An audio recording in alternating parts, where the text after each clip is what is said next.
ഇന്ന് രാവിലെ നിഫ്റ്റി ഒരു ഗ്യാപ് അപ്പ് ഓപ്പണിംഗിലൂടെയാണ് തുടങ്ങിയത്.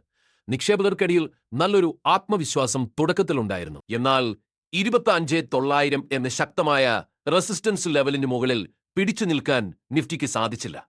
ഉച്ചയ്ക്ക് ശേഷം വിപണിയിൽ ലാഭമെടുപ്പ് ശക്തമായതോടെ സൂചിക താഴേക്ക് പതിക്കുകയാണുണ്ടായത്. ഇത് വിപണിയിൽ ഇപ്പോഴും ഉയർന്ന നിലവാരത്തിൽ വിൽപ്പന സമ്മർദ്ദം ഉണ്ടെന്നതിനെ സൂചിപ്പിക്കുന്നു.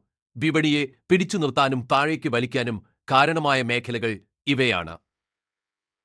IT സെക്ടർ അമേരിക്കൻ വിപണിയിലെ പോസിറ്റീവ് സൂചനകളെ തുടർന്ന് TCS, ഇൻഫോസിസ് തുടങ്ങിയ ഓഹരികൾ വിപണിയെ താങ്ങാൻ ശ്രമിച്ചു. ബാങ്ക്, നിഫ്റ്റി പ്രൈവറ്റ് ബാങ്കുകൾ ഇന്ന് ഭേദപ്പെട്ട പ്രകടനം കാഴ്ചവെച്ചു.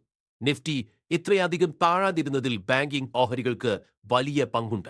തളർച്ച നേരിട്ടുവ റിയൽറ്റി സെക്ടർ ഇന്ന് വലിയ തിരിച്ചടി നേരിട്ടു.